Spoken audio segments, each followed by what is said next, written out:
Hello बच्चों, स्वागत है आपका बिग बूस्टर चैनल पे। और आज हम पढ़ने वाले हैं क्लास 10th के साइंस बुक का केमिस्ट्री का chapter metal and non metals. ठीक है, इस चैप्टर में हम लोग मेटल और नॉन मेटल के वेरियस प्रॉपर्टीज़ को देखेंगे, चाहे वो फिजिकल हो या फिर केमिकल प्रॉपर्टीज़ हो, उनको हम लोग यहाँ पे देखेंगे। और इसमें इनसे रिलेटेड जो भी इंफॉर्मेशंस हैं, जो भी कंटेंट्स हैं, उसे समझेंगे। तो चलिए, स्क्रीन पे दिख रहा होगा आपको चैप्टर का नाम मेटल एंड नॉन मेटल्स। ठीक है, क्या है इसके बारे में, क्या इन्फॉर्मेशंस दिए गए हैं, वो हम डिस्कस करेंगे। देखिए, टॉपिक्स क्या क्या पढ़ने हैं वो समझ लीजिए। फर्स्ट है प्रॉपर्टीज़ ऑफ सब्सटेंस। ठीक है, इसमें पढ़ेंगे।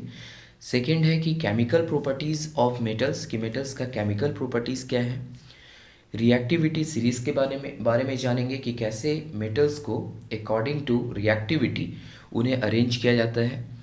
Bonding between metal and non metals को समझेंगे कि मेटल्स और नॉन मेटल्स कैसे कंबाइन है, ठीक है, किस बॉन्ड के ज़रिए।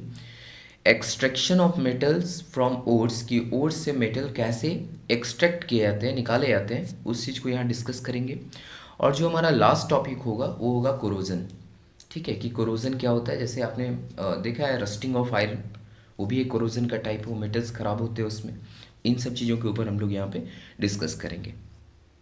ओके, अब देखिए, सबसे पहले यहाँ पे दिख रहा होगा प्रॉपर्टीज़ ऑफ सब्सटेंस, सब्सटेंसेस का प्रॉपर्टीज़।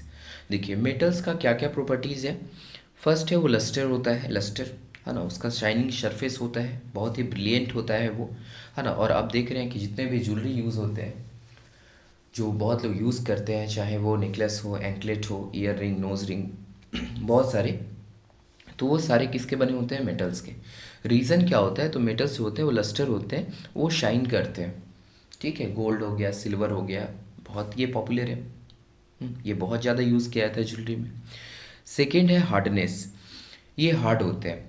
रिटेन इट्स शेप, वो तो पता है कि मेटल्स जो हैं वो क्या होते हैं, सॉलिड है। सॉलिड है, कुछ एक्सेप्शंस ही होंगे जो लिक्विड स्टेट वगैरह में पाए जाते हैं।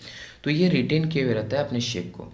थर्ड, अगर बात करें कंडक्टिविटी का, तो allows heat and electricity to pass through it easily, इनसे हीट और इलेक्ट्रिसिटी ईजिली पास होता है। यही रीज़न है कि हमारे घर जो यूटेंसिल्स होते हैं, जो बर्तन होते हैं, वो मेटल्स के बने होते हैं मैक्सिमम।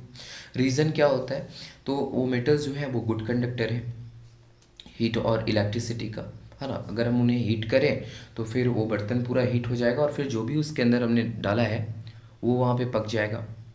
समझ रहे, जैसे अगर राइस वगैरह है तो वो बॉईल करेगा वाटर के साथ। तो ये सारा कुछ है। फिर यहाँ प्रॉपर्टी क्या है, डक्टिलिटी। डक्टिलिटी क्या होता है, तो ये प्रॉपर्टी होता है जिसमें मेटल को हम लोग वायर में ड्रॉ करते हैं। ठीक है, can be drawn into thin wires, आप इसको थीन वायर में ड्रॉ कर सकते हो मेटल को।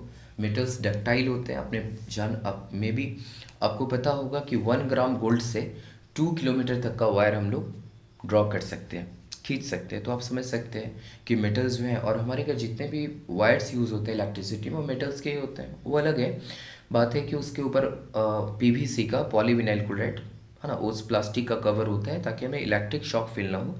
अदरवाइज ये डक्टिलिटी के कारण मेटल्स का वायर बनता है, और वो हीट इलेक्ट्रिसिटी का कंडक्टर है, वो तो है ही। नेक्स्ट है मैलिबिलिटी।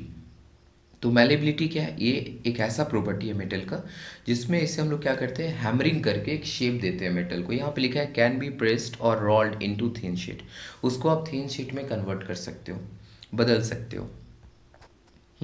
इसे थिन शीट में बदल सकते हो। आप घर में जो यूटेंसिल यूज़ करते हो, ग्लास हो गया, प्लेट हो गया, तो वो सेम टू सेम वैसे ही तो अर्थ से नहीं निकाला जा रहा है ना।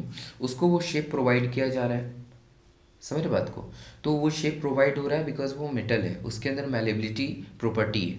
अदरवाइज दूसरा नॉन मेटल वैसे टूट जाएगा, उसका ब्रेकडाउन हो जाएगा अगर आप उसके ऊपर हैमरिंग करें तो।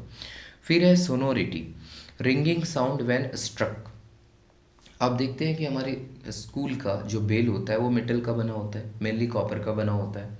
या फिर आप टेम्पल वगैरह में जाएं तो वहाँ पे जो आप बेल देखते हैं वो बेल किसका बना हुआ है, मेटल का। रीज़न तो वही सोनोरिटी, एक रिंगिंग साउंड, रिंगिंग साउंड होना। ओके, नेक्स्ट क्या है, तो properties of metals and non metals. Metal और नॉन मेटल्स का क्या प्रॉपर्टीज़ है।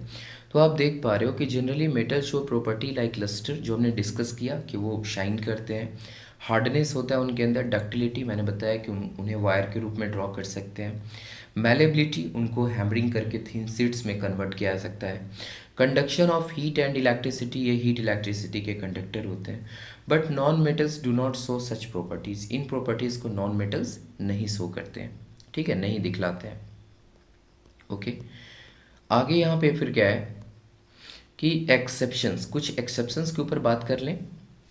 तो मेटल्स लाइक सोडियम, सोडियम और ये पोटेशियम जो हो गया वो सॉफ्ट होते हैं।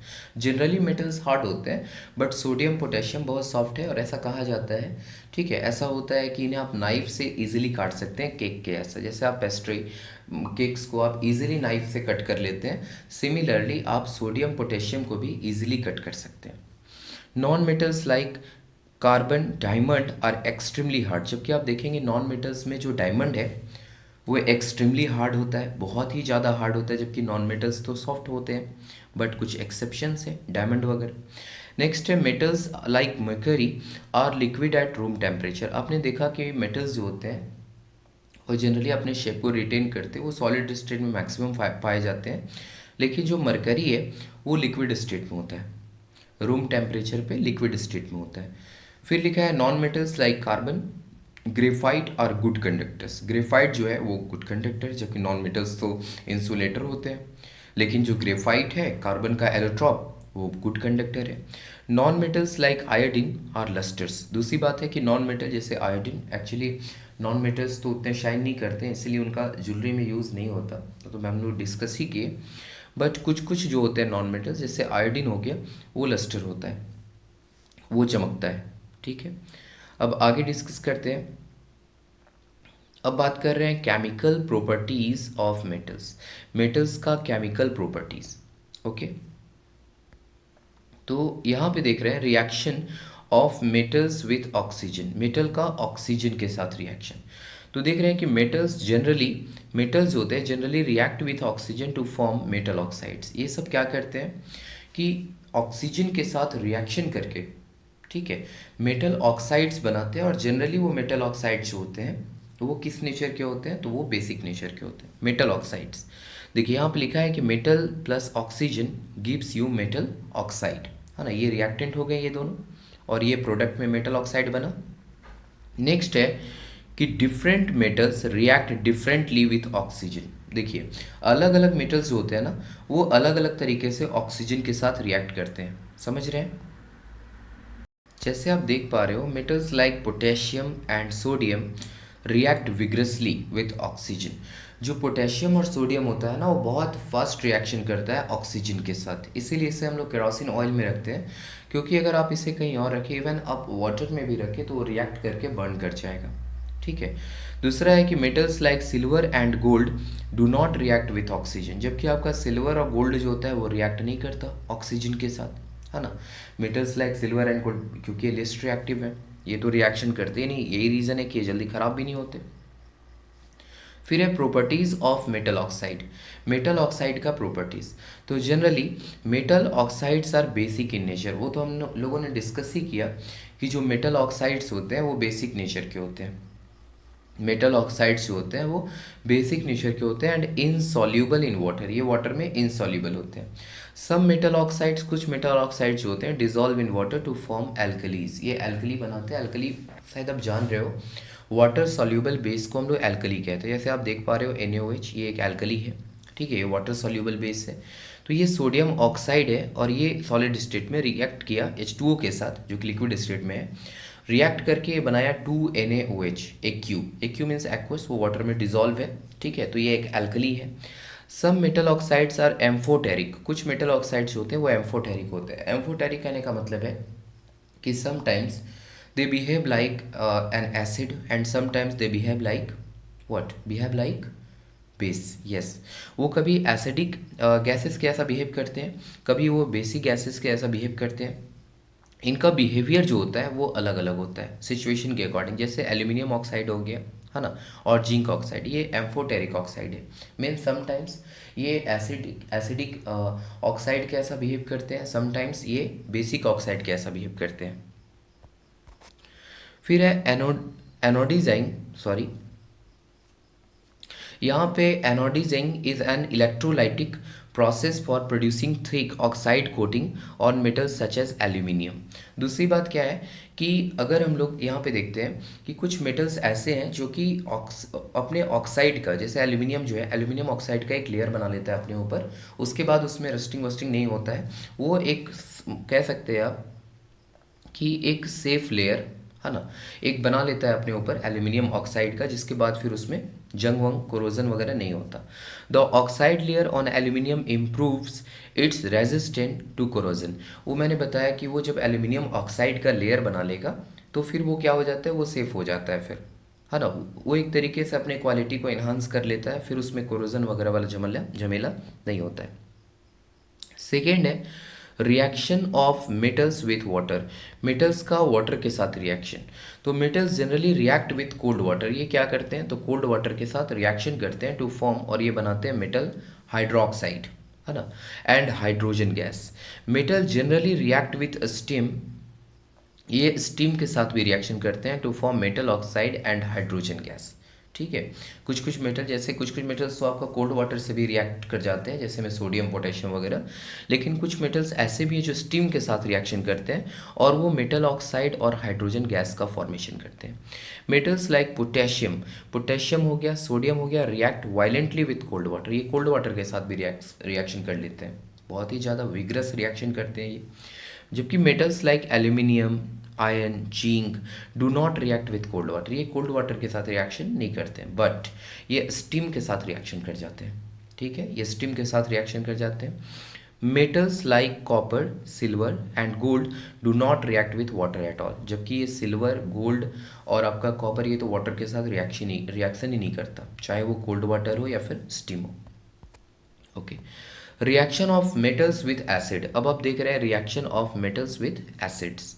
तो metals generally react with acids to give a salt. ये क्या करते हैं कि ये रिएक्ट करके ये सॉल्ट और हाइड्रोजन गैस बनाते हैं मेटल जब एसिड के साथ रिएक्शन करते हैं। जैसे आप देख रहे हैं कि metal plus dilute acid, dilute आप समझ पा रहे हो कि जिसमें H+ आयन का कॉन्सेंट्रेशन कम हो, ठीक है, मीन्स वाटर का क्वांटिटी ज़्यादा होगा, एसिड का क्वांटिटी कम होगा, तो उसे डाइल्यूट एसिड कहते हैं। अदरवाइज अगर एसिड का क्वांटिटी ज़्यादा है तो उसे कॉन्सेंट्रेटेड एसिड कहते हैं हम लोग। तो जब मेटल डाइल्यूट एसिड के साथ रिएक्शन कर रहा है तो बनाता है सॉल्ट प्लस हाइड्रोजन। ठीक है, सॉल्ट प्लस हाइड्रोजन का फॉर्मेशन किया, और इस रिएक्शन को यहाँ पे अगर मेटल जो है वो डाइल्यूट एसिड के साथ मेटल रिएक्शन कर रहा है तो नहीं, अगर यही आपका एसिड बेस रिएक्शन किया होता तो इसे हम लोग न्यूट्रलाइजेशन रिएक्शन कहते हैं। Different metals react differently with dilute acids. अब अलग अलग जो मेटल है वो डिफरेंटली रिएक्ट करता है किसके साथ, एसिड्स के साथ, डाइल्यूट एसिड के साथ। जैसे metals like copper, silver and gold do not react with dilute hydrochloric acid, ये HCl के साथ रिएक्शन नहीं करते। Hydrogen gas is not evolved when a metal react with nitric acid. अब आप देखेंगे कि हाइड्रोजन गैस नहीं इवॉल्व होता है जब मेटल किसके साथ रिएक्शन करते हैं, नाइट्रिक एसिड। फार्मूला आप जान रहे हैं HNO3, ये इसका फार्मूला है HNO3। ठीक है, अब आगे में क्या लिखा है, डिस्प्लेसमेंट रिएक्शन। इसमें अ मोर रिएक्टिव मेटल, जो ज़्यादा रिएक्टिव मेटल है, displace a less reactive element और metal from its salt solution.